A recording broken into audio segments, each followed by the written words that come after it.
श्री स्वामी समर्थ. तिळगुळ घ्या, गोड गोड बोला. या संक्रांतीला एकादशी आणि संक्रांत एक सोबत आली आहे. त्यामुळे काय करायचे आणि पूजन कशा प्रकारे करायचे हे अनेक स्त्रियांना प्रश्न पडले आहेत. त्याचेच उत्तर घेऊन हा व्हिडिओ बनवण्यात आला आहे. एकादशी आहे, तुळशीला पाणी घालायचे का? अनेक महिला श्रद्धेने रोज तुळशीला जल अर्पण करतात, नमस्कार करतात, दिवा लावतात. पण काही दिवशी ते चालत नाही. एकादशीला तुळशीला त्या दिवशी विश्रांतीचा दिवस असतो, कारण तो दिवस आहे विष्णू भगवंतांना अत्यंत प्रिय एकादशीचा दिवस. या दिवशी तुळशीला स्पर्श करू नये असे शास्त्रात सांगितले आहे, किंवा तिच्या मंजुळा तोडू नये, किंवा पाने पूजेसाठी तोडायची असल्यास आदल्या दिवशी तोडावी. पण एकादशीच्या दिवशी मात्र तुळशीला दुरूनच नमस्कार करावा, कारण त्या दिवशी तुळशी माता विश्रांती घेते. यावर्षी संक्रांतीचा सण आणि एकादशी एक सोबत आलेली आहे. नेमकं काय करायचं? इथेच महिला चुकतात. संक्रांत हा सण सूर्याच्या संक्रमणाचा आहे, तर एकादशी हे व्रत विष्णू आणि तुळशीशी निगडीत आहे. व्रताचा नियम हा सणापेक्षा मोठा मानला जातो. म्हणजे संक्रांत आणि एकादशी एकाच दिवशी नियम पाळण्याचे आहेत. तर या दिवशी संक्रांती असल्याकारणाने तुळशीजवळ कोणतीही सक्रिय पूजा करायची नाही का? तर रविवारी किंवा एकादशीला तुळशीला विश्रांती देण्याचे दिवस आहेत, कारण ती व्रतात असते, ती विष्णूंच्या सेवेत असते. त्यामुळे तिला स्पर्श करू नये, पाणी घालू नये. जेव्हा आपण हे शुभकर्म मानतो आणि करायला जातो, तेव्हा काही विपरीत फळेही दिसू लागतात. त्यामुळे एकादशीच्या दिवशी तुळशीला पाणी घालण्याचे टाळावे, अथवा रविवारी पाणी घालण्याचे टाळावे. त्याच्या आदल्या दिवशीच पाणी तुळशी मातेला नक्कीच 2 वेळे घालावे. म्हणजे रविवारी जरी नाही घातले तरी चालेल, किंवा दुसऱ्या दिवशी एकादशी आहे त्याच्या आदल्याच दिवशी तुळशी मातेला 2दा जल अर्पण करावे. संक्रांती दिवशीही हे नियम पाळावे. जर तुम्हीही घरात तुळशी लावलेली आहे आणि त्याची पूजा रोज करत असाल, तर संक्रांतीच्या दिवशी चुकूनही तुळशी मातेला स्पर्श करू नका. एक महत्त्वाचा मुद्दा समजून घेऊया. संक्रांत आणि एकादशी एकाच दिवशी आली आणि महिलांनी चुकून तुळशीला पाणी घातले तर काय होते हे कोणालाही घाबरण्यासाठी नाही, तर अनेक महिलांनी अनुभवलेले आहे. एकादशीच्या दिवशी तुळशी माता योग निद्रेत असते, म्हणजेच ती विश्रांती घेत असते. आणि जेव्हा तिची योग निद्रा आणि विश्रांतीची अवस्था आहे, त्यामध्ये तुम्ही जल अर्पण करून तिचे व्रत भंग कराल.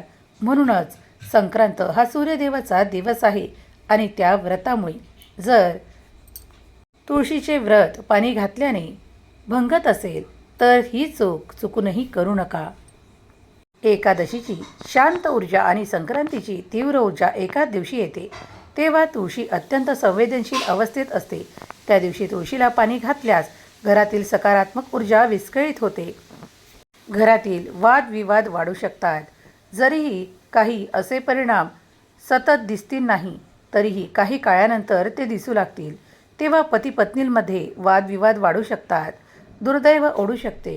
म्हणूनच चुकूनही असे काही करू नका, ज्यामुळे घरात वादविवाद निर्माण होतील, काही दोष निर्माण होतील.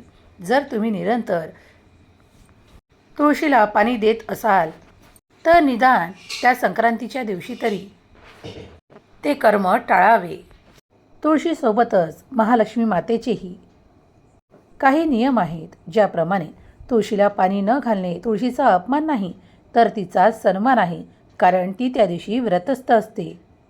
तुमच्याही अंगणात तुळशी आहे ना? मग फक्त संक्रांतीच्या दिवशी आणि एकादशीच्या दिवशी तुळशी मातेला जल अर्पण करू नका, दिवा लावू नका, आणि फक्त दुरून नमस्कार करून मनोभावे तिची प्रार्थना करू शकता. या नवीन वर्षात संक्रांत आणि एकादशी एकाच दिवशी आली आहे, तर महिलांनी नेमकं काय करायचं? सकाळी उठल्यावर तुळशीजवळ जाऊन हात जोडून मान सन्मान प्रदान करावा, तुळशीला प्रार्थना करावी. आणि संक्रांत असल्यामुळे जाणीवपूर्वक तुळशीला जल अर्पण करणे टाळावे. हे क्षमा मागण्यासारखेच आहे. तर पाप नाही किंवा व्रताचा भंग नाही किंवा अज्ञानामुळे केलेली चूक देखील नाही. त्या दिवशी आनंदाने उत्साहाने सूर्याला जल अर्पण करा, नमस्कार करा. एका तांब्याच्या लोट्यात जल भरून घ्या. त्यामध्ये थोडे तीळ घाला, लाल पुष्प घाला आणि ते सूर्यदेवांना अर्पण करा. हे तुमच्यासाठी सौभाग्याचे असेल. अत्यंत शुभयोग निर्माण होत आहे. त्यामुळे तुम्ही जर हे जल अर्पण केले तर तुमच्या प्रत्येक संघर्षाची समाप्ती होईल. सूर्यदेव तुमच्यावर आशीर्वादांचा वर्षाव करतील. समजून घेऊन स्त्रियांनी जर काही नियम पाळले तर संक्रांत आणि एकादशी याचा दोन्हीचा मेळ बसेल आणि आनंद उत्सव घरात राहील. आनंदी आनंद सर्वत्र पसरेल आणि तुमच्या सर्व काही इच्छा पूर्ण होतील. या दिवशी सकाळीच उठून स्नान आटोपून सूर्यदेवांना अर्घ्य द्यावे.